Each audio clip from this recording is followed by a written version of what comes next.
Chris the Nightmare Ariola, and you're watching Mission Boxing Today on YouTube. Heavyweight boxing fans, what's the deal? So I'm going to give a quick prediction for tomorrow's gold medal fight between Britain's Joyce, Great Britain's Joyce, and France, Tony Yoka. I did a video on Tony Yoka, I believe it was January 20th, and I came out with a video, and the title was, Can Tony Yoka Win the Gold Medal in Rio? So he has been one of my favorites. It's funny because everybody that was in the semifinals were my favorites to make it to the semifinals in Rio. And I had all those guys as my prediction for semifinalists in December of last year. So, and it was, really not hard, to pick those four guys, because I thought that Yoka, HRGOVIC, DYCHKO, and Joyce, I thought those were the top four super heavyweight amateurs for the last year. So you can probably throw Darmani Rock in there, but he turned pro with Rock Nation. It's one of the better amateurs for the last year or so. But for this prediction, man, I just seen an article that was up. Tony Yoka says Joyce is physically a beast, and I'm paraphrasing. He says Joyce is physically a beast, but he's not a smart fighter. And he was talking about when DYCHKO was getting ready to fight Joyce, and he was saying he would rather fight Joyce because of the styles. He didn't like DYCHKO's styles. And I can understand how that could be a harder style to try to fight somebody that's big, tall, rangy, and moves around the ring, especially when you like to move around the ring. You get two guys in there that like to counterpunch and like to fight at a distance. Then it's like, who's going to be the aggressor? Who's going to take the initiative? So I can understand that. At least with Joyce, as strong as he is, and he's a strong dude, man, very good body puncher for a big guy. You know what he wants to do. He wants to come forward. He's going to have his high, tight guard up, and he's just strong as hell. But with that said, though, you can turn him. You can outpoint him. It's just the amateurs. You know what I mean? It's not like a 12-round championship fight. Just got to, outpoint him, land some scoring shots, and you can stay away from him and turn him.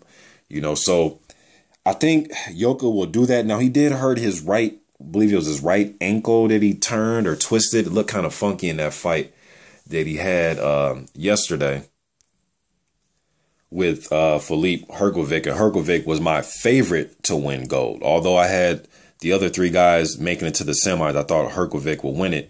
And I'm not going to lie to you, and I said this on my post-fight video yesterday for Yoka and HRGOVIC, I thought HRGOVIC won that fight. I thought he won the first and the third round, all right? But in the third round of that fight, they gave it to Yoka. It wasn't like a robbery, but I thought he edged it. But they gave the fight to Yoka, and he fought well in that fight yesterday. He was moving on his feet pretty good, throwing good combinations. I mean, he was being his normal self. Then he twisted his foot or his ankle or in the third round. All right.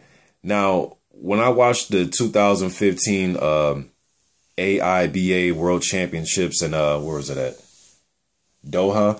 When I was watching that, Yoka went through the gauntlet in that tournament, man. He had to beat DYCHKO, Joyce, and HRGOVIC. He went through the gauntlet, man. I think he's going to repeat, and I think he's going to win the gold tomorrow.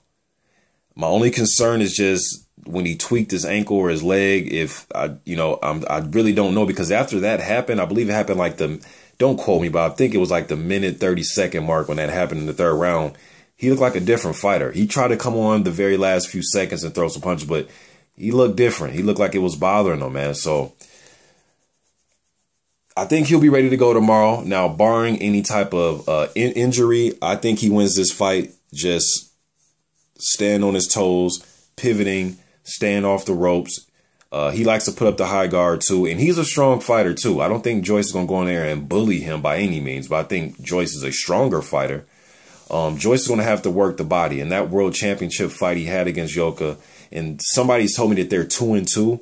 I thought I seen another fight of those guys fighting. I've been watching these amateurs, man, for the last year or so. So I haven't watched every single fight, but I did see the world championship fight. And in that fight, looked like Joyce was doing a lot of head hunting, and he was almost trying to wait for Yoka to slow down so he can hit him.